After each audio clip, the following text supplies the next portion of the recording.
मालिका ज्या वेळेला मला विचारली गेली त्यावेळेला मी एका क्षणामध्ये हो म्हटलं होतं आणि याला केदार शिंदे स्वतः इकडे आहेत आणि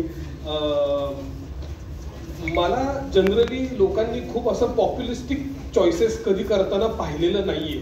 याचं कारण असं की मी खरं तर प्रायोगिक नाटक करणारा माणूस आहे आणि मी नाटकात रममाण होणारा माणूस आहे. पण तरी सुद्धा ज्या वेळेला एखाद्या गोष्टीचं वेगळेपण आपल्याला जाणवतं किंवा जिकडे सोल आहे या गोष्टीमध्ये असं जाणवतं, तिथे माझा कायम ओढा गेलेला आहे. मला केदारदादांनी जेव्हा या मालिकेविषयी सांगितलं त्यावेळेला इमिजिएटली आपल्याला काहीतरी वाईब्स येतात आणि असं वाटतं की ह्या गोष्टीचा एक भाग होणं आत्ता गरजेचं आहे. आपल्याला आयुष्यामध्ये खूप वेगवेगळे चॉईसेस असतात. त्यावेळेला टेलिव्हिजनच का किंवा सिनेमाच का किंवा नाटकच का, प्रत्येक वेळेला एखादी गोष्ट ठरवताना कलात्मक दृष्टीने आपल्याला एक आतमधनं एक कॉल येतो की मला ह्या गोष्टीचा भाग व्हायचा आहे. आणि Sushma madam, I am seriously saying this, it's not exaggerating anything, but immediately the answer in my mind was yes, I have to be a part of this. Madhav Kamerkar या व्यक्तिरेखेच्या बद्दल जर का सांगायचं झालं तर हा अत्यंत सर्वसामान्य माणूस आहे. बँकेमध्ये नोकरीला असलेला माणूस आहे. त्याची सुद्धा छोटी छोटी स्वप्न आहेत, ॲम्बिशन्स आहेत. आणि जसं एका कर्त्या पुरुषाला आपल्या फॅमिलीला आपण एका चांगल्या पोझिशनवरती घेऊन जाऊ अशी एक स्वप्न असतात, तशाच पद्धतीचे स्वप्न या माधवचं आहे.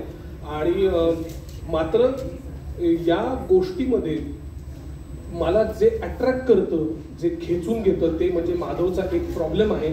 तो म्हणजे मला असं वाटतं की माधव हा पीपल प्लीजर आहे. म्हणजे लोकांनी त्याच्याविषयी चांगलं बोलावं किंवा तो सतत हे धडपड करतोय की मी हा चांगला माणूस आहे आणि मला सगळ्यांनी चांगलंच बोललं गेलं पाहिजे. ह्या नादामध्ये कुठेतरी निर्णय चुकतात किंवा त्या प्रेशर सहन होत नसल्याने काही गोष्टी होतात आणि त्याच्या आयुष्यामध्ये संकट येत जातात. आणि त्यावेळेला जी खंबीरपणे त्याच्या पाठीशी उभी राहते ती म्हणजे मिथिला. आणि मला वाटतं की त्या दोघांचं नातं हे इतकं घट्ट आहे की मला असं वाटतं न बोलता सुद्धा अनेक गोष्टी एकमेकांच्या कळतात. आणि या आम्हाला एकमेकांच्या म्हणजे काम जेव्हा आम्ही करायला घेतलो त्यावेळेला सुद्धा असं जाणवतं की आत्ता या टेकमध्ये सुद्धा एकमेकांच्या प्रती काहीतरी वाटतंय जे कधी कधी आपल्याला शब्दात नाही सांगता येत.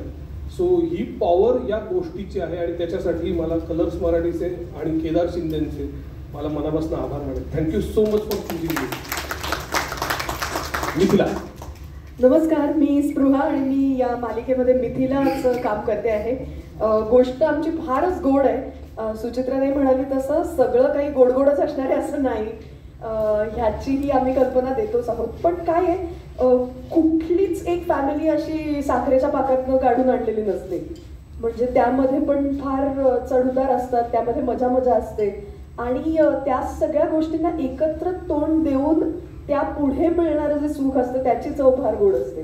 सो तसा आमचा हा सगळा सुख कळलेचा प्रवास आहे. मला मिथिलाच्या 2-3 गोष्टी अतिशय आवडल्या. एकतर मी तिच्याशी इन्स्टंटली कनेक्ट केलं एका कारणासाठी की मला तिच्यामध्ये माझी आई दिसते. ती एक अशी व्यक्ती आहे की जी पूर्णपणे स्वतःच्या पायावर उभी राहू शकली असती, तिचं करिअर ती घडवू शकली असती, पण तिने तिच्या मुलींसाठी तिचा स्वतःचा हा निर्णय होता, कोणीही न सांगता की मी माझ्या मुलींना वेळ देता यावा म्हणून घरी असणार आहे त्यांच्याबरोबर, त्यांच्यासोबत. सो मला मिथिलाशी कनेक्ट करणारी सगळ्यात पहिली गोष्ट ही होती केदारदा. आणि त्यामुळे सुद्धा मी पटकन त्या गोष्टीमध्ये रमले. आमच्या दोघांमध्ये एकत्र आत्ता एक छान सुसंवाद म्हणतो तशा पद्धतीचा आहे. काम करत असताना मला वाटतं सगळ्यात महत्त्वाची गोष्ट ही असते की आपण ज्या पद्धतीचं ऍक्ट करतो आहोत त्याला समजून घेऊन त्याला रिॲक्ट करणारा समोरचा समजा आपला नट मित्र असेल किंवा नटी मैत्रीण असेल तर ते काम करण्यातली मजा जास्त वाढत जाते. ती मजा आता आम्हाला येते. आमची सगळी बाकीची टीम सुद्धा इथे आहे आणि ते सगळे सुद्धा आता छान आम्ही हळूहळू एकमेकांना ओळखायला लागलो, भेटायला लागलो. तर शूट करण्यातली सोहम फार मस्त म्हटला की ती एनर्जी रेसिप्रोकेट होत असते कुठेतरी, ती पॉझिटिव्हिटी रेसिप्रोकेट होत असते. आपल्याला कळत असतं एखाद्या गोष्टीची वाईब काय आहे आणि ती वाईब जेव्हा चांगली असते, पॉझिटिव्ह असते, आपल्याला हे जाणवतं की आपल्या आसपास सगळी चांगली माणसं आहेत. तर त्या चांगल्या माणसांमध्ये काम करण्याची एक वेगळी मजा असते. मी पण नक्कीच सुषमा तुमचे आणि केदारनाथचे आभार मानते. सुगंधाताई थँक्यू, सुचित्राताई थँक्यू, कारण डेली सोपच्या या सगळ्या राम रगाड्यामध्ये अशा पद्धतीची एक गोष्ट आम्हाला सुद्धा ॲक्टर म्हणून खूप एक चॅलेंजिंग काहीतरी देऊन जाणार आहे याची मला खात्री आहे. दुसरी गोष्ट, सगळ्या ॲक्टर्सना समजून घेऊन, त्यांचं शेड्यूल समजून घेऊन डेली सोपचं शूटिंग करणं ही सोपी गोष्ट नाही आहे. तर ॲक्टर्सच्या मागे उभं राहणारी ही सगळी टीम आणि ही वाहिनी आहे, मी त्यांचे मनापासून आभार मानते, कारण तरच छान पद्धतीने काम करता येऊ शकतं असं मला वाटतं. आणि आता मी माझे मोठे 4 शब्द संपवते.